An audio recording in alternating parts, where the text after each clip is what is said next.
নমস্কার বন্ধুরা, স্বাগতম আমার ইউটিউব চ্যানেলে। আজ আমি তোমাদের জন্য নিয়ে এসেছি ঘরোয়া স্বাদে সহজ কিন্তু ভীষণ টেস্টি ডিম আলু ফুলকপি দিয়ে ঝোল। কম উপকরণে কম সময় কিভাবে বানাবে এই সুস্বাদু পদ, চলো দেখে নিই। এর জন্য আমি প্রথমে 5টা ডিম সেদ্ধ করে নিয়েছি।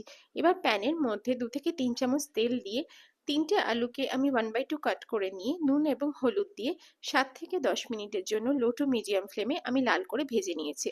এই ডিম আলু আর ফুলকপির ডালনাটা যদি একবার তোমরা এইভাবে বানাও, তাহলে গ্যারেন্টি দিয়ে বললাম যে বারবার তোমাদের বানাতে ইচ্ছে করবে। আর এটা এত রসিয়ে কষিয়ে বানানো হয় যে গরম ভাতের সাথে খেতে দুর্দান্ত লাগবে।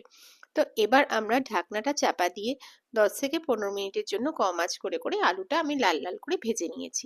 এবার সেদ্ধ করা ডিমটাকেও ঠিক একই রকম ভাবে 2 থেকে 3 মিনিটের জন্য লো টু মিডিয়াম ফ্লেমে নুন ও হলুদ দিয়ে আমি লাল লাল করে ভেজে নেব। ডিমগুলো ভাজা হয়ে গেলে ডিমগুলোকে আমি তুলে একটা অন্য পাত্রের মধ্যে রেখে দেব।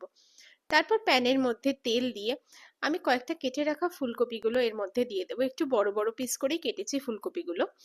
এর মধ্যে নুন এবং হলুদ দিয়ে একই রকম ভাবে 10 থেকে 15 মিনিটের জন্য ঢাকা দিয়ে দিয়ে কম আঁচে আমি এটাকে কুকড হতে দেব। মাঝে মাঝে নেড়ে ছেড়ে নেব এবং ঢাকা দিয়ে আবার কুকড হতে দেব। ফুলকপিগুলো 60 to 70% কুকড হয়ে গেলে ঢাকনাটা খুলে নিয়ে আমি ফুলকপিগুলোকে একে একে আবার তুলে রেখে দেবো। এই রেসিপিটার জন্য আমি কিছুটা মশলা নিয়ে নিয়েছি, যেরকম জিরে, ধনে, কাঁচা লঙ্কা, কুচনো রসুন এবং কুচনো আদা।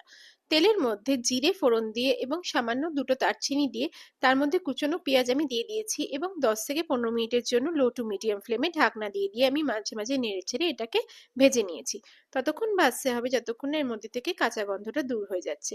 তারপর কাঁচা লঙ্কা পেস্ট করে রেখেছিলাম সেটা দিয়ে দিয়েছি এবং টমেটো বাটা আমি একটা টমেটো করে রেখেছিলাম বাটা, সেটা দিয়ে দিয়েছি এবং দিয়েছি স্বাদ মতো নুন এবং হলুদ গুঁড়ো, লঙ্কার গুঁড়ো দিয়ে সবকিছু একসাথে আমি ভাজতে শুরু করে দিয়েছি। মশলাটা কিছুটা ভাজা হয়ে গেলে তার মধ্যে ভেজে রাখা ফুলকপি, আলু এবং ডিমগুলো দিয়ে দিয়েছি এবং কম আঁচে 10 থেকে 15 মিনিটের জন্য ঢাকনা দিয়ে দিয়ে এটা নেড়েচেড়ে আমি হতে দিয়েছি। এখানে একটা জিনিস খেয়াল রাখতে হবে আমাদের, প্রতি 5 মিনিট পর আমাদের ঢাকনাটা খুলে নেড়েচেড়ে নিতে হবে, নাহলে মশলাটা নিচে পুড়ে যাওয়ার সম্ভাবনা থাকবে। এইভাবে 10 থেকে 15 মিনিটের জন্য আমরা এটাকে হতে দিয়েছি। 10 থেকে 15 মিনিট পর আমি 1 কাপ গরম জল এর মধ্যে দিয়ে দিলাম এবং ভালো করে নেড়েচেড়ে নিয়ে আমি লো টু মিডিয়াম ফ্লেমে এটাকে ফুটতে দিলাম। যেহেতু জল দিলাম সেজন্য স্বাদ মতো এখানে আমি নুন দিয়ে দিলাম এবং আরো 10 থেকে 15 মিনিটের জন্য কম আঁচে ফুটিয়ে নিলাম। এবার ঢাকনাটা খুলে দিয়ে আমি স্বাদটাকে আরেকটু বাড়ানোর জন্য দিয়ে দিলাম 1 চামচ চিনি। দিয়ে সবকিছু নেড়েচেড়ে নিয়ে 5 থেকে 7 মিনিটের জন্য এটা হতে দিলাম। আলু ফুলকপি ডিমের ঝোল আমাদের রেডি হয়ে গেছে। সবশেষে বাড়িতে ঘুরিয়ে রাখা গোটা গরম মশলা দিয়ে আমি এটাকে নামিয়ে নেব। কত সহজেই তৈরি হয়ে গেল ডিম আলু ফুলকপির ঝোল। গরম ভাত বা রুটি দিয়ে খাওয়ার জন্য এটা একদম পারফেক্ট।